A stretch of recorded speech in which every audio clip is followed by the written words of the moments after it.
Good morning, good morning, good morning. My voice is still not the best, Mr. Wangler. It has been a very difficult time for me in voice land. But with that being Mm, said, it is Monday. It's Inside the Game. It's episode number 72 here on this fine April the 28th, the last Monday in April. Jonathan Turner alongside Nathan Wangler. It's Inside the Game on the National Soccer Network. We're live right now on YouTube, Facebook, Twitter, and Roku.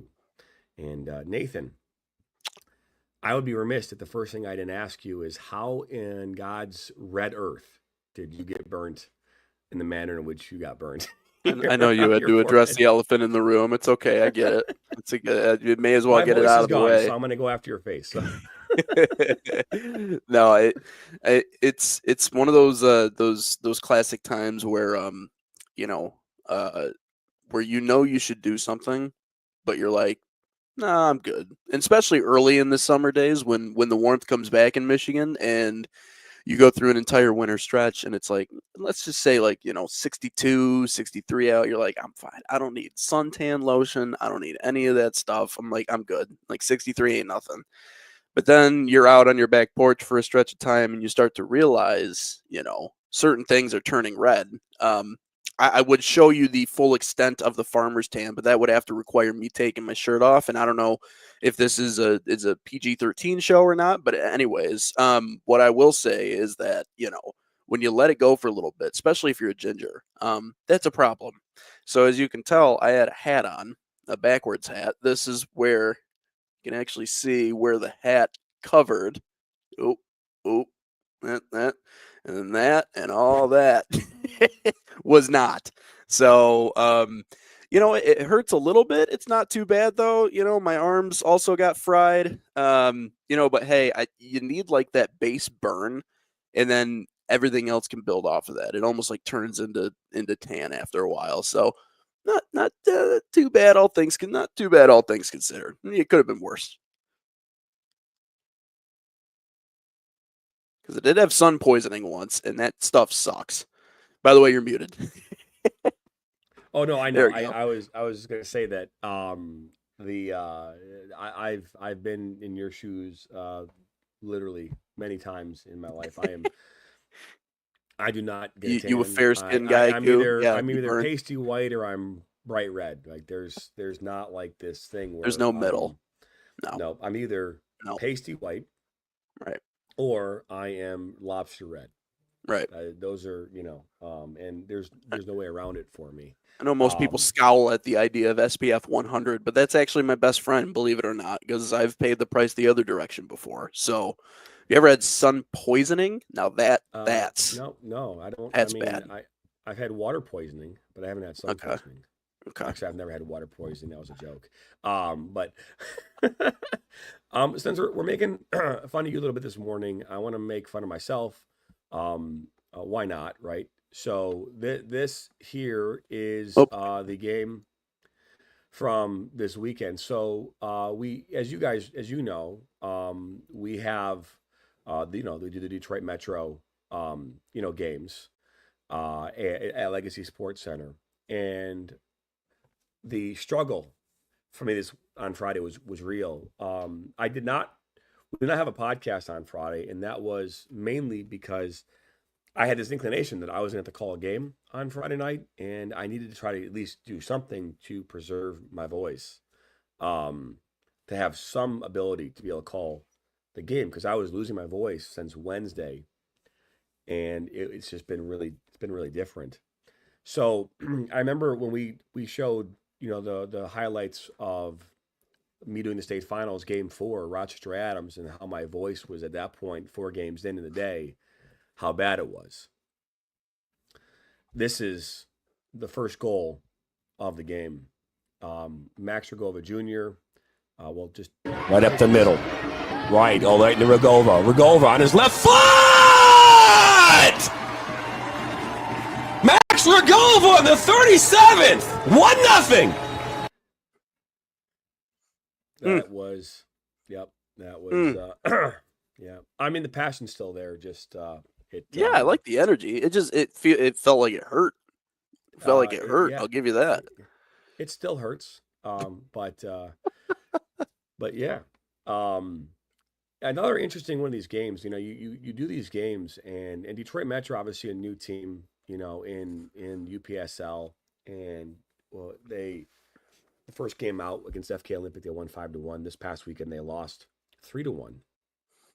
And Leon Marich, a former Michigan Stars professional player, is on that side of Duca FC, coming in 0-2. And Marich comes in and scores 2 goals in the last 10 minutes, and they win that game 3-1. Again, that game was in itself a challenge for me. Michael Lathrop says, "Good morning, gentlemen." Well, good morning back to you, Michael. It was a challenging game nonetheless to call. And my voice is getting better. It's not 100% yet. Still feels and sounds, at least in my opinion, that I'm like I just woke up. Kind of like that when you just wake up and your voice, Mm-hmm. you're trying to clear out that dust off the Mm-hmm. off I the will say throat. my But broadcast partner said something similar, and it's just little by little, day by day. I think whatever it is, the bug that's going around right now, for some reason, it's doing that. It's messing with people's vocal cords a little bit. So like, I'm hoping and praying and crossing my hands that I don't end up getting something similar. But I mean, good on you for fighting through and calling that game yesterday. Not an easy thing to do, and like I said, it hurts sometimes. And like, you'll get into these moments where you have a sickness as a broadcaster where you realize that maybe you can't quite push it to the same level that you were doing it before because you realize that you only got so much in the can, but you were able to get through it. So that's impressive in and of itself. that I was able to do, no question. And the thing I want to talk about first before we dive into like the rankings for Michigan, we do that every Monday now. League for Clubs, another weekend of games. We had 6 in total this weekend on the platform, only able to deliver 5 of those 6. And to be fair, I would argue more like 4 1/4 Mm. of the 6. And I do want to again kind of share this. And over the last many months, Bianca has done a fantastic job of connecting us with new broadcasters, new camera operators, new people. Right, I've given her this task of trying to hire a lot of people for us, and she has done a fantastic job. And you know how hard and how challenging it has been at times for us to, see some of these feeds coming through, Right, Nathan. I mean, it's been challenging, right. and take the good with the bad. But I've got to show you this game. This game was, I mean, I think challenging is the wrong word to use. It the feed never worked, and I will say that with every ounce of my being, every fiber of my being. It just did not work. We I don't know why is it telling me to subscribe to my own platform. This is so weird.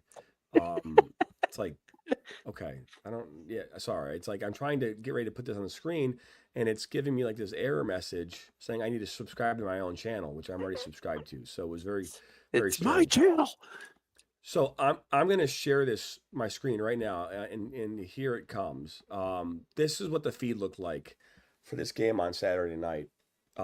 San Rafael versus Napa Valley. Okay, um, the entire game. So we ended up going to commercial a number of times to see if we could get it corrected. Right. So here is this is the wheel of death, by the way. But this is the feed. Okay, it never ever got Mhm. better. I mean, so our commentator, his name was Gabe, and Gabe, new to the platform, um, he was talking for 80 minutes. To be fair, it was like watching an episode of Seinfeld, talking about nothing for 80 minutes. But he made, and I say talking about nothing, I mean, there was nothing to talk about in regards to the game. Mhm. So he's doing everything he can Mhm. to commentate on a game that he could not see anything about, Mhm. and was able to do it pretty effortlessly. and at least provide commentating to a situation where you couldn't tell which pixel was assigned to human beings. It's like, Right. Right. it's like, Right. and he pulled this thing off, and I mean, unbelievable. But it goes back to that conversation too, where the question keeps coming back to us in these chats from teams, like, what do you do? Why can't we see the feed, right? Which Yeah. is,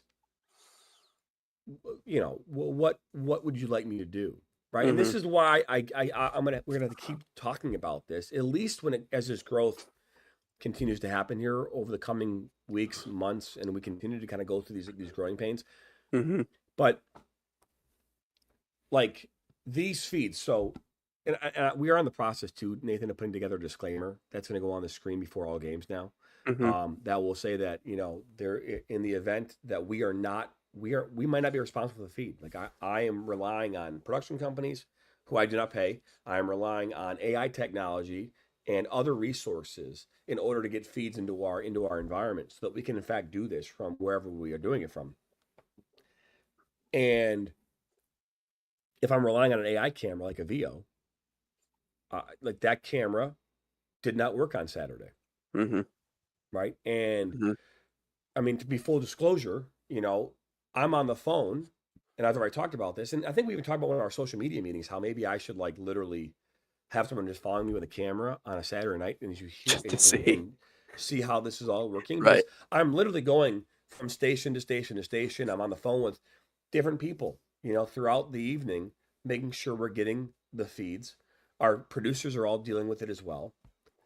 Um, and I had talked with the person involved with this camera earlier in the day on Saturday, and I don't start receiving the feed until 8:05. Now the game starts at 8 o'clock, so we are already behind the eight ball with Mm-hmm. the camera Mm-hmm. by 35 minutes, because we require it at a minimum 30 minutes prior to the start of a game. Right. So at 8:05, me trying to work the problem. And this is how it went. He called me and goes, "John, do you see the feed?" I could see the feed because it just comes into our studio. I can see it. Now, a lot of times it's self-adjusting in our system as we're trying to catch up. So, and he's like, "All right, cool, man. I'm gonna let you go. I'll talk to you at halftime." And he hangs up on me. So, based on that information, I'm seeing the feed. It's not coming through. It's crappy. I'm literally trying to call him nonstop. I think I'm calling him every 5 seconds for the next 30 minutes to hope that maybe his phone's ringing someplace he could hear it. Mm-hmm. Never picks it up. The kid's a good dude. He's a good kid too, so it's not like he's like ignoring us. He just literally was stepped away to go watch the game and thought that everything was fine. And then at halftime, he goes, "Oh, I saw my text messages." He's like, "I'm sorry, my bad." And he's like, "Is it better now? Is it better now?" No, it's not better now. It's still just as terrible. Um, and again, we don't know why it didn't work. And this camera for them had worked probably, I think worked previously the other couple times we've used it. There've been some slight issues that we fixed, but nothing to the extent that we dealt with on Saturday. And while this is all happening, we've got our commentator who's commentating, and we have a whole bunch of comments in the comment section saying this is terrible. Mm-hmm. You know, and so this level of stress, and anxiety over what's happening on Saturday night, Yeah. and it's not a good place to be, and because we're the ones taking the brunt of this, right? It's like, okay, well, we're the server, we're the host, we're the manager, and we're the chef in this in this situation. Right. And we're experiencing all of the grief associated. Like, imagine like going into a restaurant and you could literally complain to everybody at the exact same moment across. You know what I mean? Like, usually Mm-hmm. you just complain to the server, you just complain to a manager. Well, we're getting it all, Mm-hmm. in real time, and it's frustrating because we want to deliver a very good product, and Mm-hmm. 98% of the time, even if the stream is crappy, we aren't able to do that.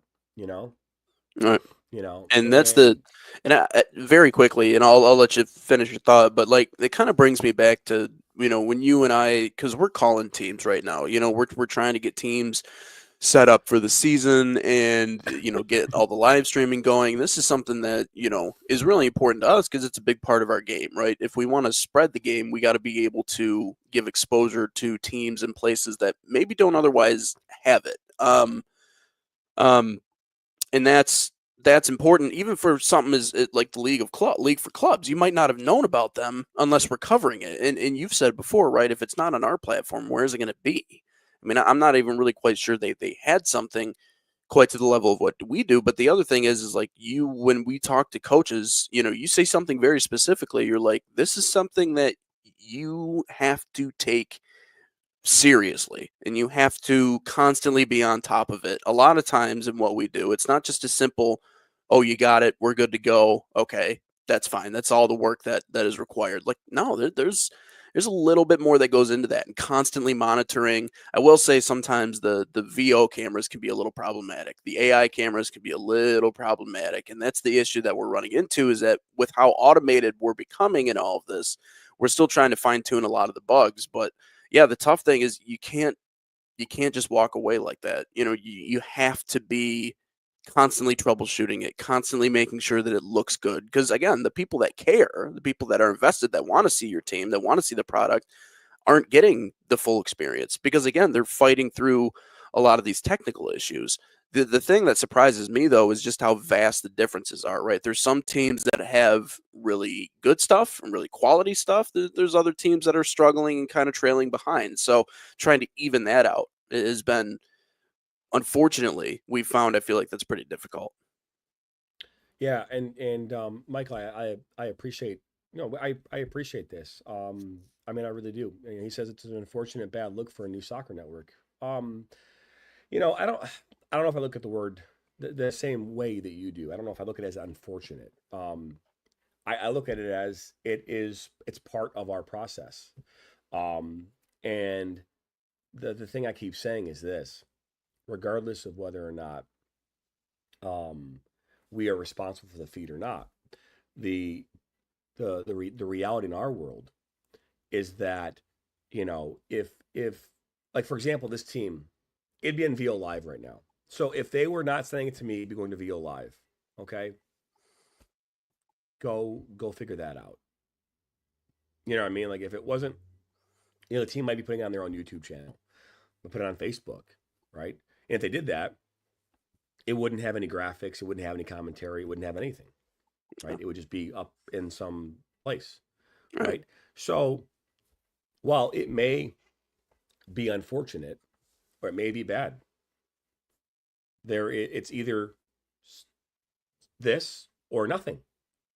And that's what I keep trying to explain to people is that, you know, while every broadcast I want on my platform to be the most like high level quality broadcast that we can provide, I also realize that the 600 people who watched this game on Saturday came to our platform when otherwise they wouldn't have.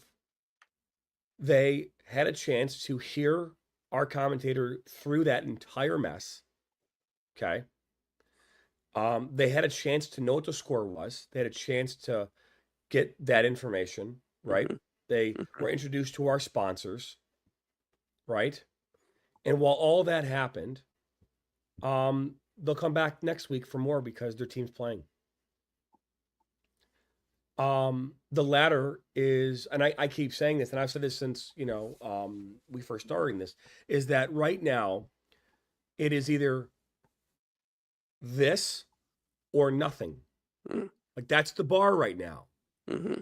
right? And this can be a varying degree of quality. Where a vast majority of our games, if you go watch any other games that we had on Saturday night, all of them perfection, Mm-hmm. high quality, great coverage, right? So this or nothing.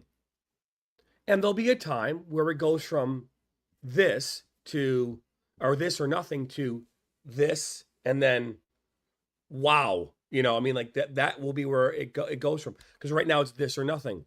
Right. Where are they going to be? Most of these teams are being told by the leagues they are required to stream. Mm. You are required to stream. The league says you are required to stream. They have provided them with nothing other than you are required. And if you don't, you will be fined. That's the mandate from leagues. So I'm league head of League USA. I'm telling teams you are required to stream. Okay. To where and to how? Mm-hmm. It's like and what are my resources and how much do I pay? And we ask this question to these teams all the time. We have teams that say our budget for streaming is $5,000, while others say we don't have a budget. Some people say we have a 3-camera setup, while others say we have, a VO camera, a VO1 or a VO2 or a VO3. Right? We Mm-hmm. we we know this. We have teams that we've sent cameras to and encoders to. We have teams that we have given access to certain apps to be able to do this with. I was on the phone on Saturday with Iron Rose, who bought a brand new camera system from us. I was working through for 3 hours how to plug in the camera to the system, how to get it into OBS, and how to send us a signal that way.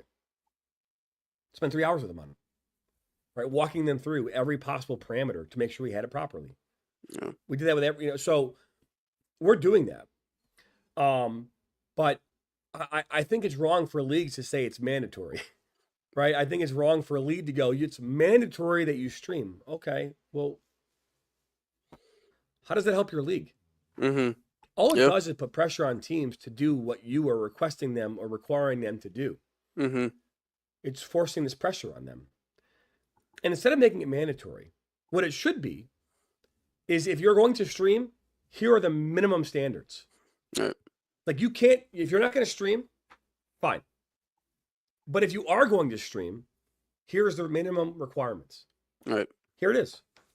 And that's how I look at this. Stop doing this whole like let's make it mandatory. No, let's make it where it's, this. Right. But and then get it on our platform, right? Right. But I can appreciate Michael's position, and I while it may be unfortunate for our network, I still look at it from the standpoint of it's this or nothing. Right. And as we grow as our network gets better, as our processes get better, as our relationship with teams get better, and as we build this thing, the this or nothing will change to wow to this. Mm-hmm. It'll change. Right. But yeah, that's And what it's my one thought thing. process is. It's one thing to just set up a camera and have a stream. I've seen so many teams do that where it's just an open field and you're just watching them run around. You don't have any graphics. You don't know what the score is, anything else like that. And to the people, that's the tough thing is to the people that aren't in our world, a lot of times they just don't maybe necessarily see the value of really investing all this. Coffee Firm, by the way, says, "Morning, gents. What's up, Coffee Firm?" I don't have any coffee this morning, surprisingly. So I'm going with water. Water is energizing me. But if you want someone to volunteer to be the one to follow you around with a camera, I mean, by all means, I'll come down and do it because you got me more interested in listening to some of the things that go on here. I mean, I know a little bit, obviously, but the hardest thing to circle back on what I was saying is getting people to realize how important this is and that what we do actually carries some weight and some value to it. I feel like we run into that a lot because people don't normally think about it. I don't know if it's because they don't think anyone wants to watch those games. I would certainly hope not. I mean, given that we have upwards of 600 people watching the game all the time anyways.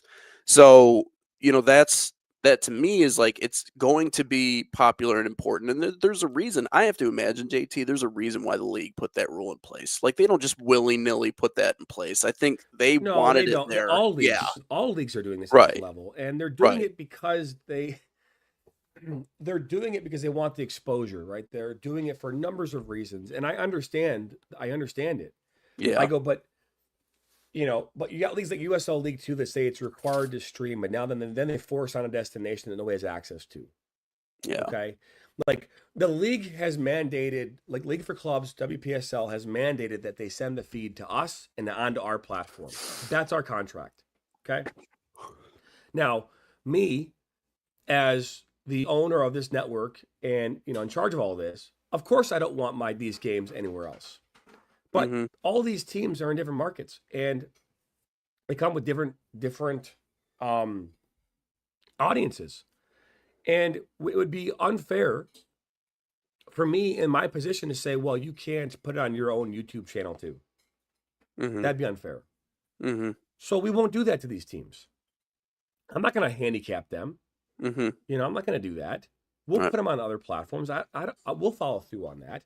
Right. But it's the bigger picture is exposure. The bigger picture is having, and the reason why I sell everybody on this is that, is that we, apologize, my phone was ringing when I was. No, you're good. The sometimes I get distracted, right? No, is that having a place, one singular place for people to go watch all these games is so beneficial, right? If you're a fan of the League for Clubs, you're a fan of Midwest Premier League, you're a fan of UPSL, you're a fan of WPSL, UWS, and so on, having a place that you can go and watch all these games at any given moment would be huge. It'd be huge. Right. Right. And that's what we're trying to do is create a place where you can watch, like, for example, this weekend, we've got Midwest Premier League games. We've got League for Clubs. I've got MLS Next or Michigan Wolves games this weekend. We've got all these games that are happening, this weekend that are all across the board in spectrum as far as level. Mm-hmm. And so why, of course, as a fan, you'd want that. But the client firm just joined us and they're saying good morning. Lansing Common, we talked about them on the air before and how big their base is. And I think even Lansing Common would agree with this, is that unless you're a Lansing Common fan, you probably don't care about watching Lansing Common games. Yeah. Okay. Not to be disingenuous to Lansing Common. Yeah, you're going to have fans who like soccer who are going to come watch that team, but there's nothing compelling, all right, for the audience who is a non-fan of Lansing Common to go out of their way to watch Lansing Common games. Now, if you are playing in the Midwest Premier League's Great Lakes Division and Lansing Common is currently in second place and your team is in third and you want to see Lansing Common lose, no offense, Lansing Common, you might watch that game and root for the other team to beat them in their next matchup. Mm-hmm. Right? It's compelling enough to do that. Mm-hmm. Right? So you're going to go watch that game. Maybe when you otherwise wouldn't watch that game. But if you're telling me that you're on a Saturday night, you have Lansing Common playing, and you have Michigan Stars playing, and you are a Michigan Stars fan, and they're not playing Lansing Common, you're not watching Lansing Common. You're watching Michigan Stars. Mm-hmm. Right? So this isn't like watching the Premier League, where you've got fans all around the world, all going towards the same place to watch Manchester United versus Man City. That's not how this works, right? Like, so your fans are going to go watch their team, and they might catch another game, maybe. Mm-hmm. But our studies don't show that. All right. You know what I mean? Our studies they don't show that. Mm-hmm. And again, I know for a fact that Ken Seelman, the coffee firm, Lansing Common fans will go watch other games. Why? Because they are die-hard Lansing Common fans, and anything that would have anything to do with Lansing Common, especially if Lansing Common's not on, they will go consume. Mm. So yeah, Yep. for every team out there, there's probably 4 or 5 or 6 or 10 people who will go watch other things that are going to be close to affiliation with their team and make sure that they're in the know. Mm-hmm. But that's not the majority. Mm-mm. Nope. You know what I mean? And the thing about 11 Sports, which no longer exists anymore, is that 11 Sports was an app, right? You had to go download an app, you had to go log in. Trying to find the game on 11 Sports was the most single hardest thing to do. Right. Right. It was the single hardest thing to do. Right. Finding our games on YouTube are as easy as, Yeah. so, I think this is a good idea. We should do this. Just go through the Right now. process. Yeah, let's go through the process.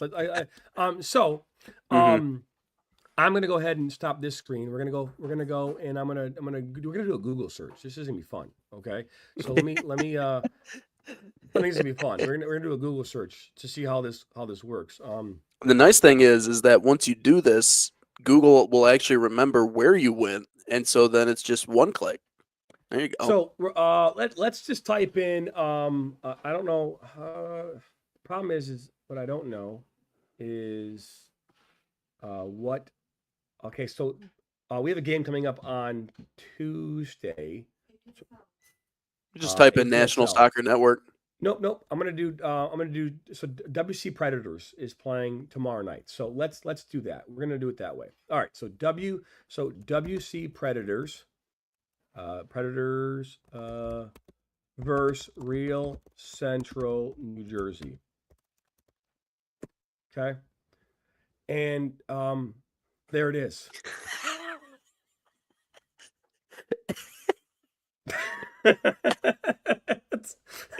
And there it is. It's right there. It's right there. Yes. Right? I mean, yes. It just magically appears. You got it. Right? And granted, the whole other things that show up too, but I mean, like, and you click on it, it takes you legitimately right to our page. Right? So that was just on Google. I'm sure I could do it. Well, I don't know if Yahoo, but I like Google. I think Google's the best way to do this. But that's how you do that. And if it wasn't on YouTube, and it's harder to find. So we're gonna do Flint City Bucks versus AFC Ann Arbor. Okay, we're just okay. We don't have that on our YouTube channel. So there's the game we had last year, right there. Okay. This is from last year as well. AFC Ann Arbor. This is AFC Ann Arbor's YouTube video. This is a short of some kind, but you can see that ours come up like right there, right away. If I did the same thing with Midwest United, right? Look at that. Whose are those? Those are my games, right? Now, USL League 2 has a great deal with Sports Engine Play. So let's just start scrolling down here and see how long it takes before Sports Engine Play. All right, where's Sports Engine Play? I don't even see it here on page 1, SC Play. I don't see it. Right? So All right. I can, so I think this is why this is important. Again, you can do a quick search and it'll show the video of an upcoming game or right away. Again, you can go to YouTube too, and start typing that in. I mean, whether you're on Google or YouTube doesn't matter, right? They go hand in hand, Right. But that's how you look for a game, right? Just like that. Right. So, but yeah, I thought that was an important thing to kind of show people kind of how to like find a game, and it's either this or nothing, and Right. take the good with the bad. Right. I do want to dive into this week's rankings for high school soccer here in Michigan. Very interesting week. Top 60 teams from the state of Michigan. Put things in perspective, there's 60 teams. There were 44 changes this week in total. And you look there were our total of 123 total changes through 4 weeks. Right, it's a little graphic we created this weekend for this show. But let's start with Division 4, and here it is. Division 4, Royal Oak Shrine continues to be number 1 in the state in Division 4. That's the third consecutive week. There were 11 total changes this week, 37 total this season in Division 4. I believe Kalamazoo Hackett Catholic Prep was brand new into this week's, along with Granville Calvin Christian and Adrian Lenaway Christian were the 3 newcomers into this week. But that's a look at Division 4. All right. Take a look now at Division 3. Country Day is the new number 1 in Division 3. 11 changes, 27 total throughout the first 4 weeks of the season. Again, Country Day was number 2. Previously, Grand Rapids Catholic Central was number 1 the previous 3 weeks, but they're now ranked 3rd in the state. Flint Powers Catholic made their way back into the rankings. And I think it was, I'm not sure who bounced out. I don't have that right in front of me, but either way, that's a look at your Division 3 rankings. And then here's a look at Division 2. Hudsonville Unity Christian, they've been ranked number 1 all season long, anchored by Ava Lutke. They, I believe, are 9-0. 8 total changes this week, 24 total changes this season. Let's see here. I think Goodrich came back in. Holly bounced out. We'll talk about that because that's a very interesting one here in a moment. And that's a look at your Division 2. And here's a look at Division 1.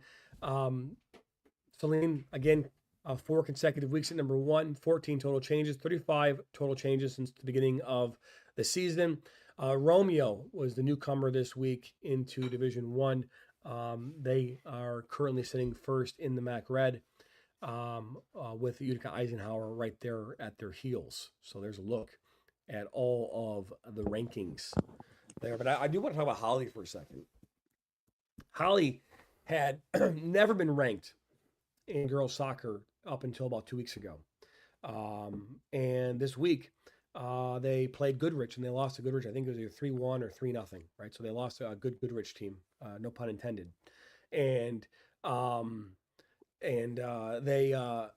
lost, and that loss caused them to bounce out of the top 15. And obviously Goodrich bounced in. This is something that we see a lot at the high school level, and it's kind of one of those things where it's almost like it's unexplainable or inexplainable as to how a team can lose just one game to a team like a Goodrich, who early in the season kind of bounced in and out, and here they aren't in the rankings anymore. They're now honorable mention. I always say this when I was hosting these ranking shows. Is at the end of the day, rankings are for fun, right? They don't mean it. They don't mean anything. Yeah. I don't care how high you're ranked or how high you're not ranked. It all comes down to what you do on the field, and whoever's holding the trophy in the last day of the season is all that matters. And so, being ranked in the top 15, while it's probably an honor on some level, while it's it's great to put on the mental trophy case, it doesn't mean anything if you don't have that trophy at the end of the season, the last day of the season, right? Right. And there's a lot of teams out there that will never be ranked. That'll never be ranked. Right. There's a lot of teams out there that are ranked every single season and have yet to hoist a trophy. Right. Have yet to hoist one. Right. Hudsonville Unity Christians won state championship after state championship after state championship. They've won consecutively. They've been very, very good. Kalamazoo Christian Division 4 has had a lot of success in winning state championships. Hudsonville Unity Christian has had a lot of success in state championship. Birmingham Marion has had a lot of success in winning state championships. Them being in the rankings is just part of the process for them. Right. But if Danny Price and the Marion Mustangs weren't ranked, they might lose maybe a little bit of happiness, for a moment, right? But at the end of the day, they want to be in the state championship on, June, whatever day it is this year, up in East Lansing, where they were last year, and they fell short in the state final. That's what they want to be. So my message to anybody who wants to be in the rankings is, do you want to be ranked or do you want to win? Right. What does a ranking carry at the end of the day? I mean, that's the other side of it. And as evidenced by all the changes that we've seen on it, clearly a lot of it's built on, you're right, reputation, past. What did you do last year? What have you built a reputation, and how many times you've gone or won state championships? It's not a final thing. Like, you're right, JT, you have to play the games, I do think in some areas we might actually be onto something. I think at the very, very top of those Division 4 rankings, I think we might be onto something. I think obviously Unity Christian is a surefire running away number 1 right now in the division they're in. So I think there are certain things that we look at, especially when we look around the high school landscape, where we can be certainly sure it's been completed. Very nice. Very Sorry, I nice. just- The deal has been done. Holland Rovers. That's another Midwest Premier League team. sorry, I just wanted to no, put you're that in good. front of you. You're good. I appreciate that. Congratulations, Nathan. Let's go. Thank you. Thank you. Thank you. Thank you. Thank you. But you know, so that's what makes it exciting. And honestly, like if we can do what we need to do in order to create like a little bit of an extra juice behind your team, like not to say if we made you mad, but if we maybe upset you or quote disrespected you by where we put you in the rankings, in my mind, that's not a terrible thing, because then that means that team's going to play with a vengeance and they're going to come out and play hard. And so you can use this in a lot of different ways. And honestly, if I was a coach, like I would try to use the list that we reveal and the shows that we have. I would use that as ammunition. You know, I tell my girls, hey, they only think you're here. They only think you're there. But teams that get caught up in rankings and where they are in those rankings are typically the ones that are going to end up getting hurt, or the ones that are going to end up getting burnt. But you're right, JT. I think that's a good point. I don't know if the teams that are atop those rankings in whatever division it is really all that invested. I don't think they care. I think they care about winning. I talked to Patrick Reyes, who's Auburn Hills Oakland Christian Division 4. He was in studio last night with us for the ranking show, and we also had Lexi Mayer. She's part of Romeo High School. Romeo, coached by Trevor Foster. She was in studio last night as well. And I asked both of them, I go, do you guys care about rankings? And both gave me very, very different answers. Lexi's like, players don't talk about it. And we don't really talk about it. Right. And I thought that was an interesting statement. Now I think girls soccer and boys soccer, completely different, environments, different, motivational components, different things like that come into play that may or may not have an impact on what players talk about in their locker rooms. Coach is like, he goes, yeah, I care about it. But he's like, to be fair, I think it's more the parents care. Mm-hmm. Like the parents care more about this. And I don't know if, again, maybe, I think it depends on what school you go to too. Right? If you go to Holly, who's never been ranked before, I don't think parents or players probably give as much of a concern about the rankings. Right. At Troy Athens High School, at Rochester Adams, at Rochester, where you've won state championships, winning is the rule, not the exception. Mm-hmm.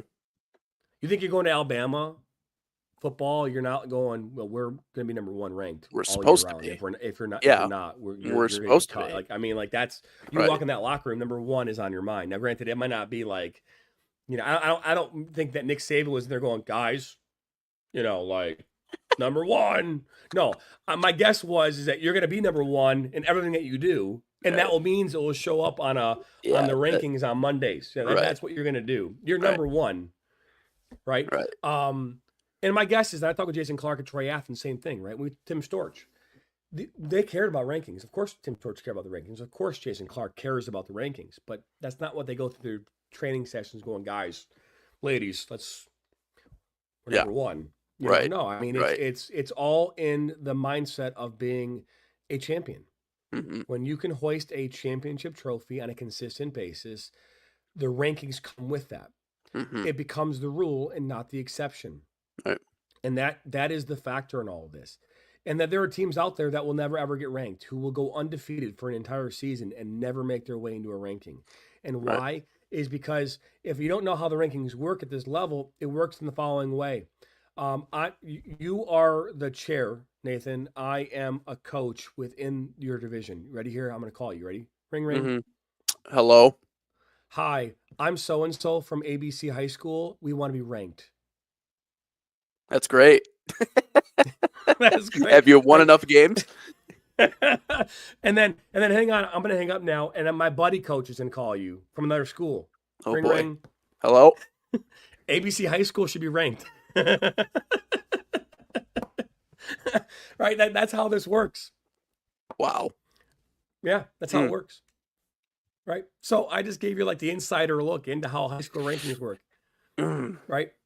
And if you don't get a phone call, now I'm not saying that. Like, so be the squeaky wheel then, is what you're saying. That's your advice. Just go around, just call, just keep calling. Well, I mean, the division chairs are relying on feedback from coaches, and coaches all around the state who are playing these teams to say, hey, Right. who's good, who's bad, who's whatever. Right. You know, they're relying on a record, they're relying on a NPR, right? We're relying on all that. Let's dive into NPR for a second. So if you don't know what NPR is, we're going to show that on the screen too, because I think understanding how this whole thing works, and the state of Michigan, not a couple years ago, I'm not sure the exact year it happened, but I'm going to share my screen with you again. So hang on one second. We're going to go here. Oh, wrong screen. Oh, my bad. I'm doing multiple things here at once. Let's stop this screen and add this screen.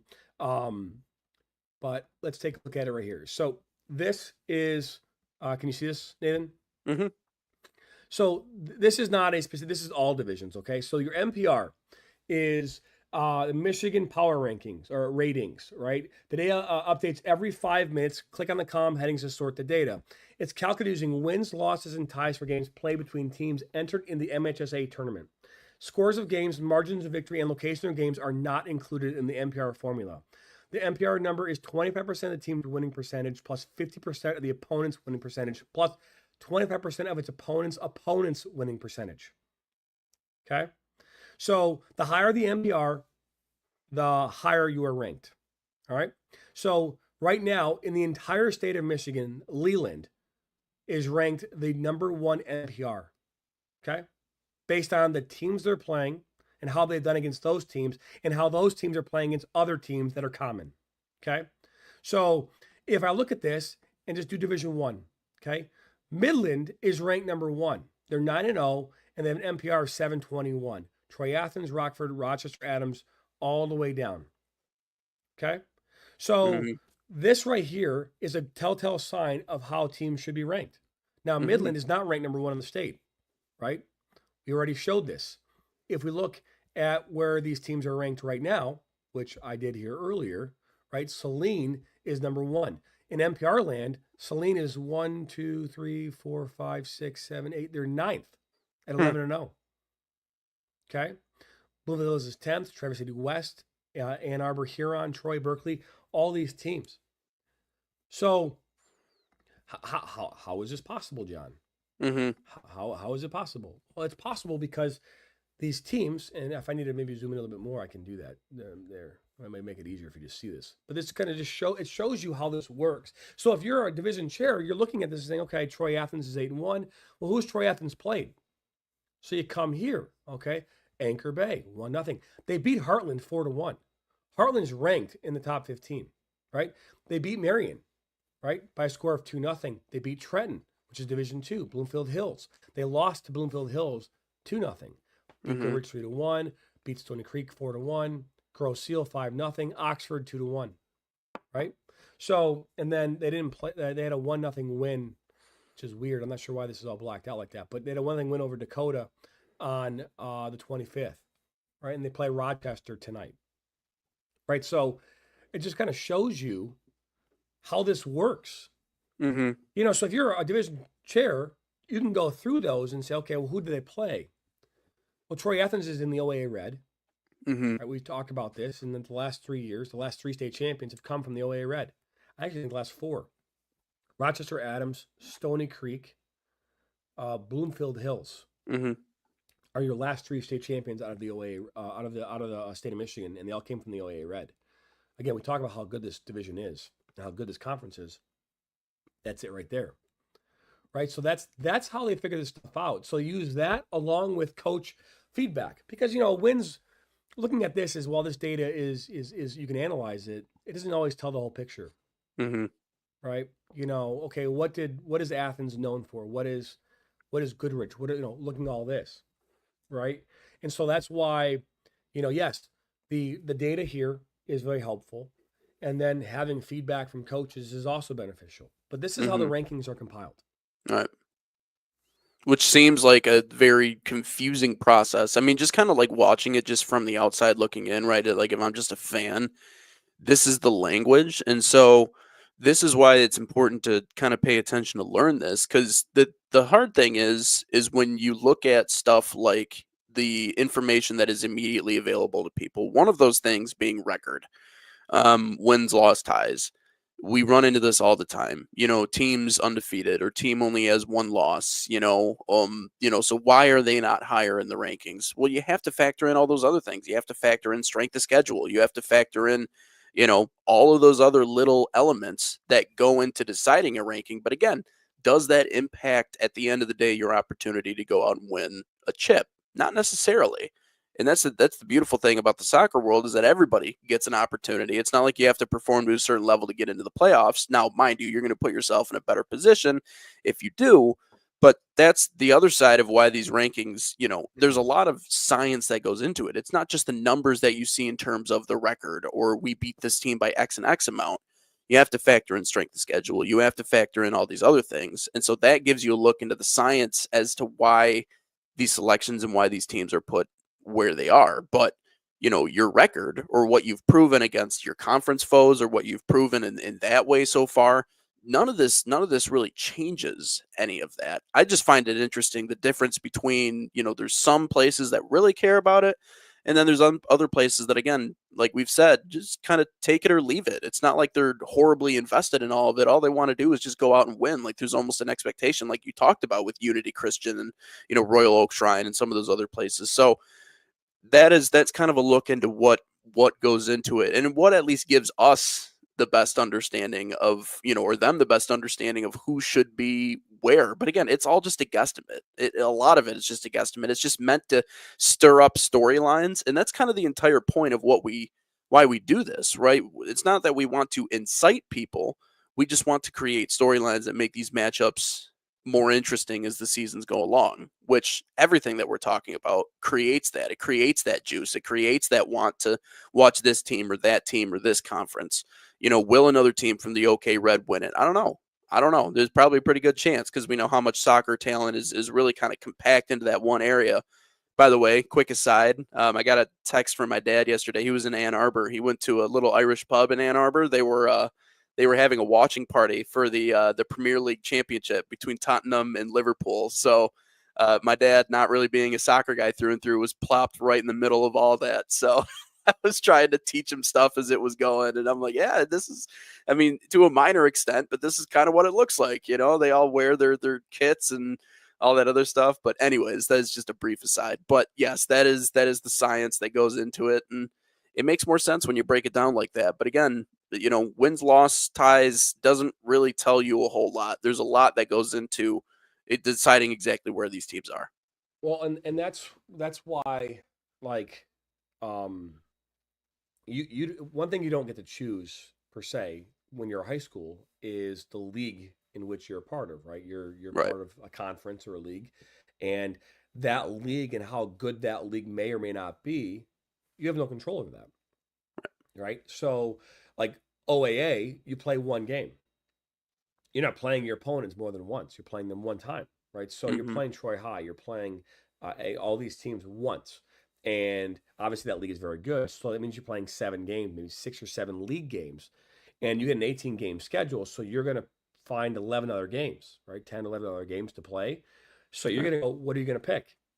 Right. Well, if you want to win a state championship, right, you don't want to play against crappy teams all the time. You want to play against really good teams all the time. So you're going to schedule games, right, against some of the best teams in the state. So let's take a look at that for a second, right? Shall we? So we're going to look at again at Troy Athens, okay, and their schedule. So I'm going to go right back up here. Here's their schedule, okay. Who are they playing? Okay, Heartland is ranked. New Baltimore Anchor Bay has always been a pretty good team. They haven't had the best luck as of late, but they've always been a good team. Bloomfield Hills Marion went to the state championship last year. They're a high Division II ranked team. Trenton has had a lot of success. They're not ranked this year, but they've had a lot of success. Bloomfield Hills is an OAA red team. Goodrich, that's a Division II school. Again, they're currently ranked right now in the top 15. Stony Creek, again, they won a state championship here a couple years ago. Grosse Seal, currently ranked in Division III. Okay.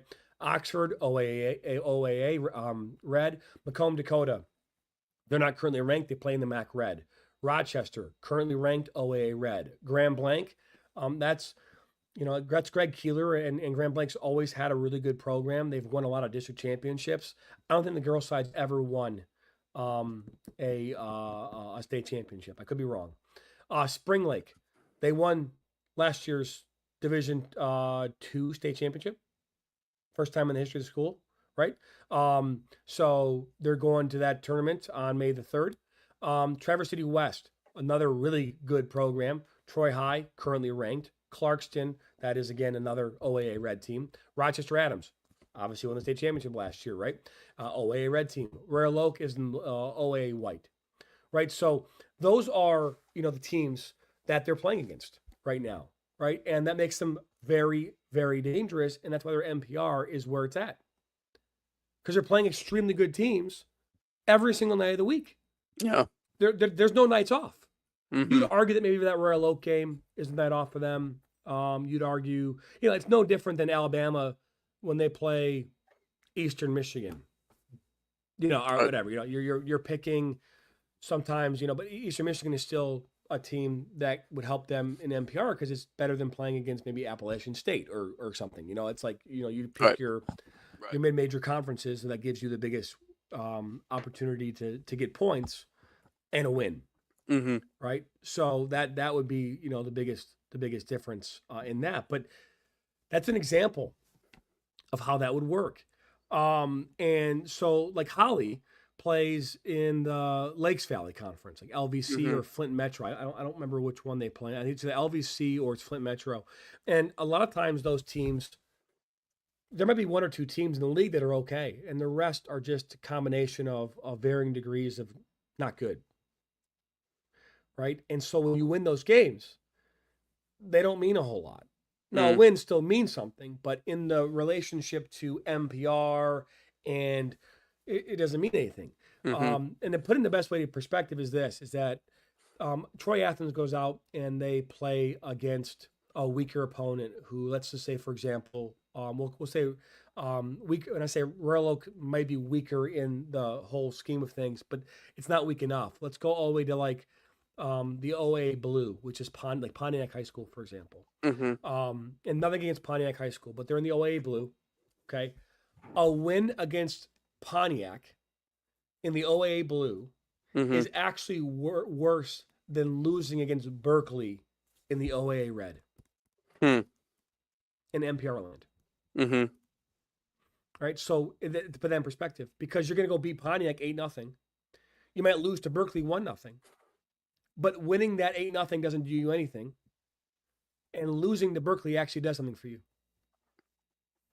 Like, so it's interesting how that works out, but it does. Mhm. Right? Like if like Appalachian State goes out and beats Michigan, holy cow, right? That makes a huge win. Mhm. And it does hurt Michigan, Mhm. no doubt. But does it Mhm. really hurt Michigan?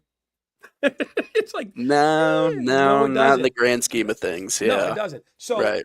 huge win for Appalachian State, but does it really hurt Michigan? Not really. Not Mhm. really. Mhm. To put that in perspective. All right. So that's kind of like the nuances of this NPR and how it works out. Mhm. Yeah, and it also highlights the importance of scheduling difficult games if you want more respect. I mean that's the other thing too, but also at the same exact time, like kind of to your point about Michigan, like if you lose that one-off game, yeah, I mean it hurt, like pride-wise it hurts. Does it hurt your chances though of getting to the top of the mountain? Not necessarily. I mean, even looking back at that Michigan team, I mean if they win out, there's still a pretty good chance that they're in a position to go win a chip or win a New York New Year's Six bowl or whatever it is. Like they have a realistic shot. So, but on the other side for App State, it kind of elevated their program to a new level. Not to compare football to the other football, but I think it also if you just schedule a bunch of cupcakes, you're not going to get that respect from the pollsters the way you would want it to. Again, like results, a lot of it depends on who do you schedule, who are you playing against, and again, your conference you can only affect so much. Like if you have a weak conference, it is what it is. But there are some programs that schedule tough non-cons, and then there are other teams that just kind of schedule whoever so that they can get those wins under their belt. Whatever your priority is, I mean, by all means, go at it. But like I said, I think this conversation kind of highlights the need to maybe step out of that a little bit, schedule some hard opponents. Couldn't agree more. That's a wrap here on episode number 72 here of Inside the Game with Jonathan Turner and Nathan Wangler. Be back at it here again tomorrow morning with John Natale as he joins us here on Inside the Game. We'll get into more conversations about the game, this beautiful game of soccer, and so much more. Again, if you haven't done so, subscribe, like us, share this with your friends and families. I'll be back at this again tomorrow morning, same time, same place, right here on Inside the Game.